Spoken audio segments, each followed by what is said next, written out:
அரசாங்க பணியில் இருந்த ஒரு நல்ல மனிதர். அவர் தேவனுக்கு பயப்படக்கூடிய ஒரு அற்புதமான மனிதர். ஒரு ரூபாய் என்றாலும் அரசுக்கு கணக்கு காட்டணும் அப்படின்னு நினைக்கக்கூடிய ஒரு நேர்மைவாதி, தேவனுக்கு பயந்த காலப்போக்கில் அந்த குடும்பத்தில் அவருடைய பெண் ஒரு தவறான ஒரு உலக பையனை தேர்வு செய்து அவங்களோட வீட்டை விட்டு போயிட்டாங்க. வீட்டுக்கு வீடு பேப்பர் போட்டு வந்ததுக்கப்புறம் அதை செஞ்சு வச்சுருவாங்க, அதுக்குள்ளே செஞ்சு வச்சுருவாங்க. இவன் வந்து மறுபடியும் என்ன செய்வான்னா, அந்த வடை சமோசாவெல்லாம் அவங்க பேக்கெட் பண்ணி வச்சுருக்கலாம் பாக்ஸில் எடுத்துகிட்டு தன்னோட சைக்கிளில் வச்சு டீ கடைகளில் கொண்டு போய் அதை டெலிவரி பண்ணுவான். 7:30 மணி 8:30 மணி ஆயிரும்.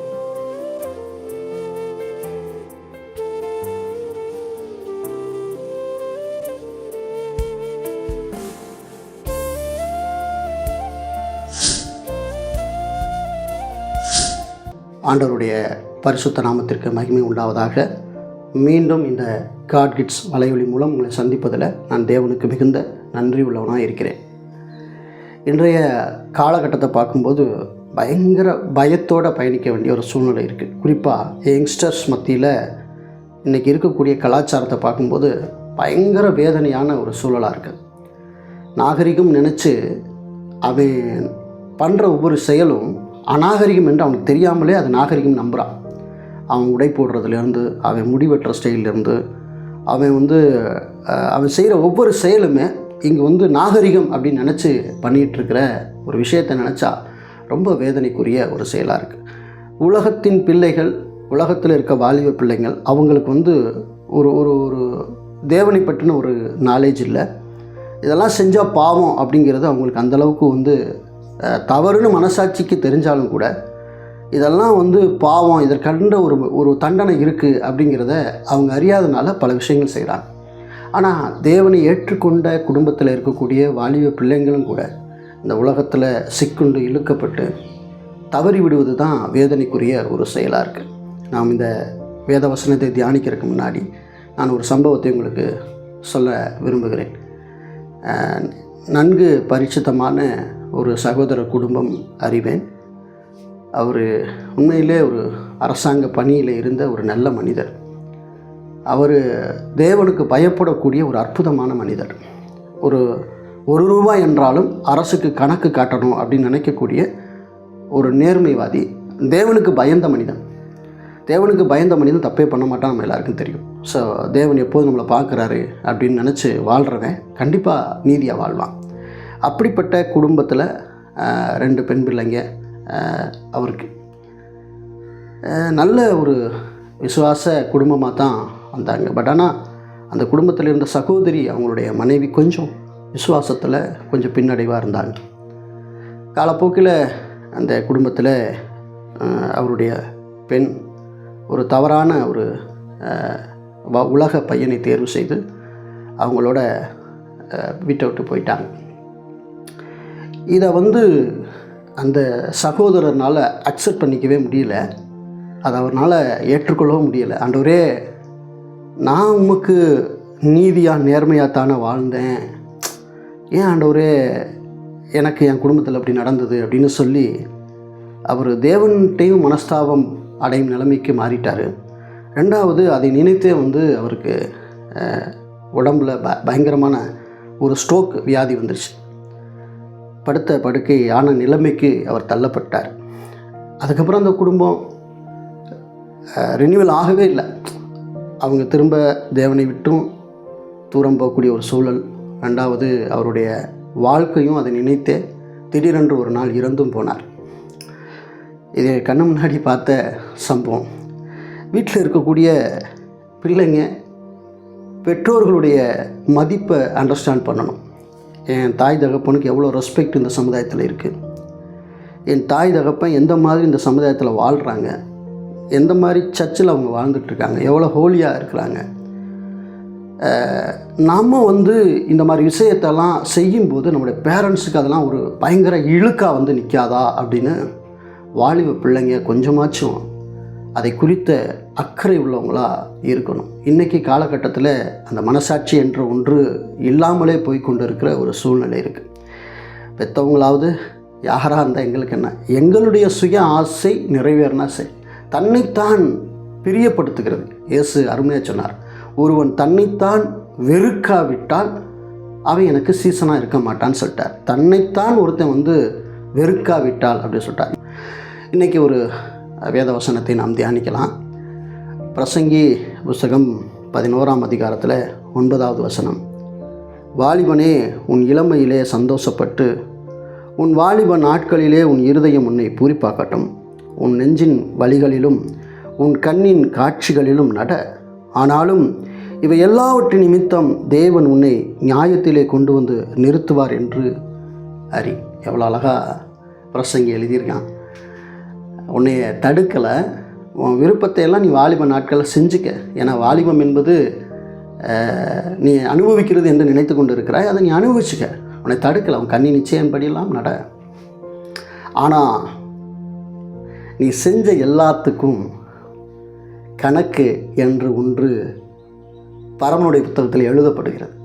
தேவன் எல்லாவற்றையும் கவனித்து கொண்டு இருக்கிறார். நீ செய்கிற செயல்கள் எல்லாம் கணக்கில் எழுதப்படுகிறது. ஒரு நாள் நியாய தீர்ப்பு என்று வரும். அப்போது உன் பெயரை சொல்லி அங்கு அழைக்கப்படுவாய். நீ செய்த செயல் என்ன தெரியுமா என்று நன்மை தீமை ரெண்டையும் தராசில் வைத்து நிற்பார்கள். நீ செய்த செயலுக்கு தக்க பலன் உனக்கு அப்போது தான் அங்கு கிடைக்கும். இது பிரசங்கி அவன் அனுபவித்து சொன்ன ஒரு வார்த்தை. இதை எல்லாவற்றையும் நியாயத்திலே கொண்டு வந்து நிறுத்துவார் என்பதையும் நீ அறிந்து கொள் அப்படின்னு சொல்கிறார்.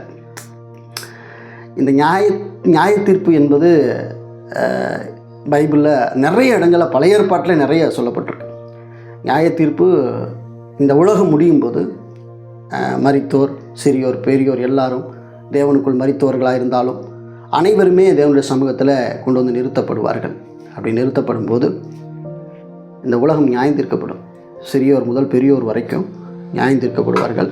நாம் அந்த வசனத்தை நாம் மேற்கோள் காட்டலாம்னு நினைக்கிறேன். வெளிப்படுத்தின புஸ்தகம் 20ஆம் அதிகாரத்தில் 11ஆம் வசனம் இப்படி சொல்கிறது. பின்பு நான் பெரிய வெள்ளை சிங்காசனத்தை அதன் மேல் வீற்றிருக்கிறவரையும் கண்டேன். அவருடைய சமூகத்தில் பூமியும் வானமும் அகன்று போயின. அவைகளுக்கு இடம் காணப்படவே இல்லை. மரித்தோராகிய சிறியோரையும் பெரியோரையும் தேவனுக்கு முன்பாக நிற்க கண்டேன். அப்பொழுது புஸ்தகங்கள் திறக்கப்பட்டன. ஜீவ புஸ்தகங்கள் என்னும் வேறொரு புஸ்தகமும் திறக்கப்பட்டது. அப்பொழுது அந்த புஸ்தகங்களில் எழுதப்பட்டவைகளின்படியே மரித்தோர் தங்கள் கிரியைகளுக்கு தக்கதாக நியாயத்தீர்ப்பு அடைந்தார்கள்.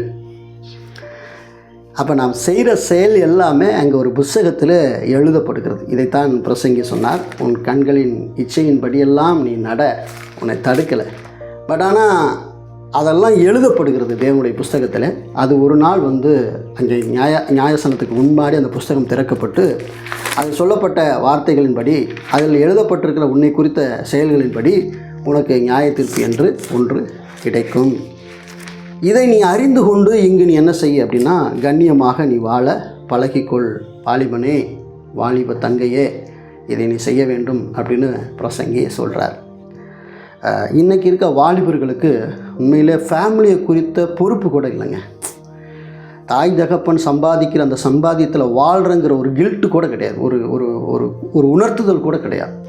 தாய் தகப்பனை ரொம்ப கஷ்டப்படுத்தி அவங்க சம்பாதிச்சு வச்சதெல்லாம் அவங்க பிடுங்கி அவங்க ஜாலியாக இருக்குன்னு நினைக்கக்கூடிய நபர்கள் தான் இன்றைக்கி அதிகமாக பார்க்க முடியுது. வாலிபர்கள் நினச்சாவே ரொம்ப வேதனையாக இருக்குது. ஆண்டவர் தான் இந்த காலகட்டத்தில் இருக்க வாலிபர்களை மனந்திருப்பணும். உலக வாலிபர்கள் ஒரு பக்கம் அப்படி இருக்காலும் கூட இன்றைக்கி சபைகளில் இருக்கக்கூடிய வாலிபர்களும் கூட இந்த உணர்வுக்குள்ளே வரல நிறைய பேர் அப்படிங்கிறதான் ரொம்ப வேதனைக்குரிய ஒரு செயலாக இருக்குது. என்ன தான் பெற்றோர்கள் நீங்கள் ஜெபம் பண்ணுங்கள், பைபிள் படிங்க, சர்ச்சுக்கு வாங்க, உபவாசம் பண்ணுங்கள், என்ன சொல்லி கொடுத்தாலும் கூட தேவனை கிட்டி சேர்கிற உணர்வு இன்றைக்கி அவங்க மத்தியில் ரொம்ப கம்மியாக இருக்குது அப்படிங்கிறது வேதனைக்குரிய ஒரு செயலாக இருக்குது. இந்த சமுதாயத்தில் இந்த கட்டமைப்பு நம்ம இப்போ இருக்க முடியாது. இந்த அரசாங்க கட்டமைப்பு நம்ம ஆடுறோம் இல்லையா, நம்ம மக்களாட்சி தத்துவத்தின் ஆடுறோம் இல்லையா, இங்கே எல்லாத்துக்கும் ஒவ்வொரு சட்டங்கள் உண்டு. நாம் சாலையில் நடப்பதற்கு ஒரு சட்டம், உணவு சாப்பிடுவதற்கு ஒரு சட்டம், பள்ளியில் படிப்பதற்கு ஒரு சட்டம், வாகனத்தில் பயணிப்பதற்கு ஒரு சட்டம். சட்டம் இல்லாமல் இங்கே எதுவுமே இல்லை. இந்த சட்டத்தை எல்லாம் வகுத்து வச்சது எதற்காக என்றால் மனிதன் ஒழுக்கமாக நடக்கணும். இப்போ இந்த சட்டத்தை மீறும்போது அதுக்கென்று தண்டனை என்று தனியாகவே ஒரு சட்டம் உண்டு. தண்டனை சட்டம் அது தனியாக உண்டு. இப்போ இதை நீ கடமையை செய்யலைன்னா இதற்கான தண்டனை இங்கே இருக்குது. இது மனிதன் வகுத்து வச்ச இந்த நிர்வாகத்தில் இதற்கெல்லாம் இவ்வளவு குற்றங்களை நீங்கள் மீறும்போது அந்த குற்றத்துக்கு தண்டனை கிடைக்கும் என்றால், கொலை செய்தால் ஒரு தண்டனை, தூக்கு தண்டனை கொடுக்குறாங்க, விபச்சாரம் செய்தால் ஒரு தண்டனை கொடுக்குறாங்க, போக்சோ வழக்கெல்லாம் இன்றைக்கி நிறைய பார்க்குறீங்க. இப்படி நிறைய குற்றங்களுக்கு தண்டனை பாருங்கள், பயங்கர தண்டனை. ஆனால் நம்மை படைத்த தேவன் நம்ம செத்து போனோன்னு அப்படி விட்டுருவாரா அப்படின்னா இல்லை. நம்மளை படைச்சிருக்காரு, நம்மளை வாழ வச்சுருக்காரு, இந்த உலகத்தை நம்மளுக்காக கொடுத்துருக்காரு, காற்றை அனுப்பியிருக்காரு, மழையை பெய்ய பண்ணியிருக்காரு, வெயிலை எல்லாருக்கும் பொதுவாக அனுப்பியிருக்காரு. இவ்வளவும் செய்கிற தேவன் நமக்கு கடைசி நாளுக்கு நீ எப்படி வாழ்ந்தால் நம்மகிட்ட கணக்கு கேட்காம அப்படி இருப்பார், கணக்கு கேட்பார். இதெல்லாம் மனசில் வச்சுக்கிட்டு தான் இந்த உலகத்தில் நடக்கணும்.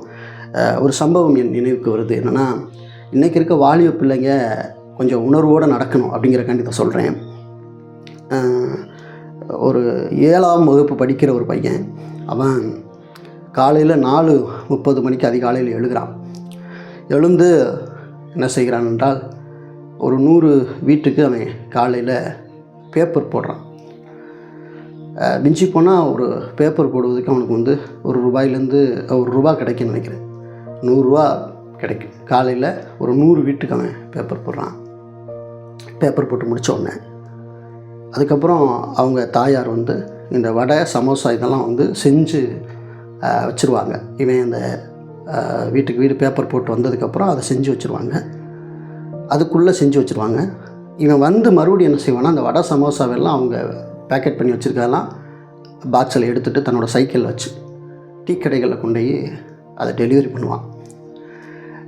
7:30 மணி 8:30 மணி ஆயிரும். அதை திரும்ப வந்து அது மறுபடியும் குளிச்சுட்டு அவன் ட்ரெஸ் மாற்றிட்டு அது மறுபடியும் பள்ளிக்கூடம் போய் படிப்பான். படிச்சுட்டு திரும்ப பள்ளிக்கூடத்துலேருந்து வந்து அவன் பணம் வசூல் பண்ணுறதுக்கு போவான். இதெல்லாம் முடிக்கிறதுக்கு அவனுக்கு 7 மணிக்கு மேலே ஆயிரும். மறுபடியும் ஹோம்ஒர்க் பண்ணுவான். மறுபடியும் அவனோட லைஃப் இப்படியே போகும். ஒரு நாள் இதெல்லாம் ஏன்டா தம்பி பண்ணுற அப்படின்னு கேட்கும்போது, எங்கள் அம்மா கஷ்டப்படுறாங்க, எங்களுக்கு அப்பா இல்லை, எங்கள் அம்மா கஷ்டத்தை பார்க்கும்போது நான் எங்கள் அம்மாவுக்கு ஏதாவது உடந்தையாக இருக்கணும், உதவியாக இருக்கணும் அப்படின்னு நான் பண்ணுறேன்.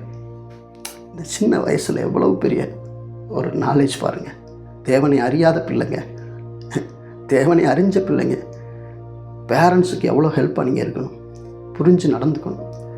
ஒவ்வொரு வாலிப தங்கை தம்பிங்க தயவுசெய்து அண்டர்ஸ்டாண்ட் பண்ணுங்கள். இந்த வாழ்க்கை அழகானது. அது உங்கள் குடும்பத்தோடு சேர்ந்து தேவனோட வாழ பழகுங்க. இல்லை நீங்கள் இப்படி தான் இருப்பேன்னா இதுக்கு எல்லாம் தண்டனை என்று ஒன்று உண்டு. நியாயத்தீர்ப்பு வரும், மறந்துடாதீங்க. நான் இதை மிரட்டுவதற்காக சொல்லலை. நீங்கள் கர்த்தரோடு ஒன்றித்து ஒரு நல்ல குடும்பமாக நம்ம ஜீவியம் பண்ணி நமக்காக வைத்திருக்கிற தேவன் வைத்திருக்கிற அந்த நித்திய ஜீவனை நம்ம எல்லாம் மிஸ் பண்ணிடாமல் போய் சேர்ந்து நம்ம அதை பெறணும் அப்படிங்கிற ஒரு நோக்கம்தான். தேவன் உங்களை ஆசீர்வதிப்பார். ஆமென்.